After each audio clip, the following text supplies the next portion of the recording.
ಕುಣಿಗಲ್ ತಾಲೂಕಿನ ಛಲವಾದಿ ಮತ್ತು ಬಲಗೈ ಸಮುದಾಯದವರ ಒಳ ಮೀಸಲಾತಿ ವಿರೋಧಿಸಿ ತಾಲೂಕಿನಿಂದ ನೂರಾರು ಸಂಖ್ಯೆಯಲ್ಲಿ ಬೆಂಗಳೂರಿನ ಸ್ವತಂತ್ರ ಫ್ರೀಡಂ ಪಾರ್ಕ್ನವರೆಗೆ ವಾಹನಗಳ ಮೂಲಕ ಪ್ರತಿಭಟಿಸಿದರು. ಕರ್ನಾಟಕದ ಎಜಿ ಸದಾಶಿವ ಆಯೋಗದ ವರದಿ ಆಧಾರಿತ ಒಳ ಮೀಸಲಾತಿ ಜಾರಿಯನ್ನು ವಿರೋಧಿಸಿ ಬಲಗೈ ಸಮುದಾಯದ ಛಲವಾದಿ ಮತ್ತು ಬಲಗೈ ಸಮುದಾಯದವರು ಜ್ಞಾನಪ್ರಕಾಶ್ ಸ್ವಾಮೀಜಿ ಅವರ ನೇತೃತ್ವದಲ್ಲಿ ಬೃಹತ್ ಹೋರಾಟ ನಡೆಸುತ್ತಿದ್ದು, ಪ್ರಸ್ತುತ ರೋಸ್ಟರ್ ಪದ್ಧತಿಯನ್ನ ಮತ್ತು ಹಂಚಿಕೆ ಅವೈಜ್ಞಾನಿಕವಾಗಿದ್ದು ಬಲಗೈ ಸಮುದಾಯಕ್ಕೆ ಅನ್ಯಾಯವಾಗಿದೆ ಎಂದು ಆರೋಪಿಸಿ ಹಳೆಯ ಮೀಸಲಾತಿ ಪದ್ಧತಿಯನ್ನು ಮುಂದುವರಿಸಬೇಕೆಂದು ಅಥವಾ ಸಾಮಾನ್ಯ ಹಂಚಿಕೆಗೆ ಆಗ್ರಹಿಸಿ ಬೆಂಗಳೂರಿನ ಸ್ವತಂತ್ರ ಉದ್ಯಾನವನ ಫ್ರೀಡಂ ಪಾರ್ಕ್ನಲ್ಲಿ ರಾಜ್ಯದ ಮೂಲೆ ಮೂಲೆಗಳಿಂದಲೂ ನೀಲಿಯ ಜನಸಾಗರ ಹರಿದು ಬಂದಿತು. ಸಭೆಯಲ್ಲಿ ಮಾತನಾಡಿದ ಜ್ಞಾನಪ್ರಕಾಶ್ ಸ್ವಾಮೀಜಿ ಅವರು, ಸಮಾನತೆಯಾಗಿ ಪ್ರಜಾಪ್ರಭುತ್ವ ಬರೆದ ವಂಶ ನಮ್ಮದು. ಒಂದಾಗಿದ್ದ ಜೇನುಗೂಡಿಗೆ ಕೈ ಹಾಕಿದ್ರೆ ಕಚ್ಚದೆ ಬಿಡುವುದೇ ಎಂದರು. ಸಮುದಾಯವನ್ನು ಕುಗ್ಗಿಸುವ ಕೆಲಸ ನಾಗಮೋಹನ್ ದಾಸ್ ಅವರು ಮಾಡಿದ್ದಾರೆ. ವರ್ಗ ಎನಲ್ಲಿ ಇರಬೇಕಾದ ನಾವು ವರ್ಗ ಬಿಗೆ ಸೇರಿಸಿದ್ದು ಯಾಕೆ ಎಂದು ಸಚಿವ ಸಂಪುಟದಲ್ಲಿ ಉತ್ತರಿಸಬೇಕು ಎಂದರು.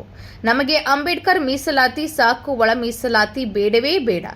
ರೋಸ್ಟರ್ ಪದ್ಧತಿ ಆಧಾರದಲ್ಲಿ ಹುದ್ದೆಗಳು ಭರ್ತಿಯಾಗಬೇಕು. ನಿಗದಿತ 27ರ ಮುಂದಿನ ಸಂಪುಟ ಸಭೆಯಲ್ಲಿ ಬಲಗೈ ಸಮುದಾಯಕ್ಕೆ ಮರಣ ಶಾಸನವಾದ ಒಳ ಮೀಸಲಾತಿಯನ್ನ ಕೈ ಬಿಡಬೇಕೆಂದು ಒತ್ತಾಯಿಸಿದರು. ಸರ್ಕಾರದ ಪರವಾಗಿ ಬಂದ ಎಂಬಿ ಪಾಟೀಲ್ ಮತ್ತು ಲಕ್ಷ್ಮೀ ಹೆಬ್ಬಾಳ್ಕರ್ ನಮ್ಮ ಮನವಿಯನ್ನು ಸ್ವೀಕರಿಸಿ ನಿಮ್ಮ ಬೇಡಿಕೆಗಳನ್ನು ಮುಖ್ಯಮಂತ್ರಿಗಳವರೆಗೆ ತಿಳಿಸುತ್ತೇವೆ ಎಂದರು.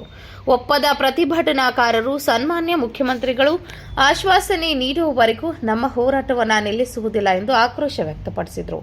ಮುಂದಿನ ಸಂಪುಟ ಸಭೆಯಲ್ಲಿ ತೀರ್ಮಾನಿಸಿ ನಿರ್ಧಾರ ಕೈಗೊಳ್ಳುವ ಸೂಚನೆಯಿಂದ ಪ್ರತಿಭಟನೆ ಹಿಂಪಡೆಯಲಾಗಿದ್ದು, ಈ ಹೋರಾಟಕ್ಕೆ ಛಲವಾದಿ ಮಹಾಸಭಾಧ್ಯಕ್ಷರಾದ ವಾನಿ ಶಿವರಾಮ್ ರವರು, ರಾಜ್ಯದ ಹಿರಿಯ ಹೋರಾಟಗಾರರು ಹಾಗೂ ಮಾಜಿ ಸಚಿವರುಗಳು ಲಕ್ಷಾಂತರ ಸಮುದಾಯಗಳ ಈ ಹೋರಾಟಕ್ಕೆ ಸಾಕ್ಷಿಯಾದರು. ದಲಿತ ಸಿಎಂ ಕೂಗನ್ನ ಹತ್ತಿಕ್ಕಲು ಕಾಂಗ್ರೆಸ್ ಸರ್ಕಾರಕ್ಕೆ ಒಳ ಮೀಸಲಾತಿ ಸುಡುವ ಕೆಂಡದಂತಾಗಿದೆ. ಸರ್ಕಾರದ ಮುಂದಿನ ನಡೆ ಏನೆಂದು ಕಾದು ನೋಡೋಣ ಎಂದರು.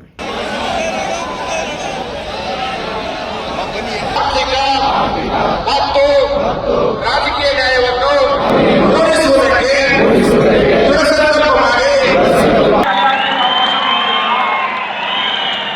ಅಣ್ಣ ತಮ್ಮಂದಿರ ವಿಷಯದಲ್ಲಿ ಇನ್ನೊಬ್ಬರಿಗೂ 27ನೇ ತಾರೀಕು ಏನು ಕ್ಯಾಬಿನೆಟ್ ಡಿಸೈಡ್ ಮಾಡ್ತೀನಿ ಅಂತಿದ್ದೀರಿ, ಯಾವುದೇ ಕಾರಣಕ್ಕೂ ಡಿಸೈಡ್ ಮಾಡೋಕ್ಕಾಗಲ್ಲ 27ನೇ ತಾರೀಕು. ಯಾಕೆಂದ್ರೆ ಆ ಥರದ ಡಿಸೈಡ್ ಅನ್ನ ಮಾಡಲಿಕ್ಕೆ ನಾವು ಸುಮ್ಮನೆ ಕೂರೋ ಜನ ಅಲ್ಲ.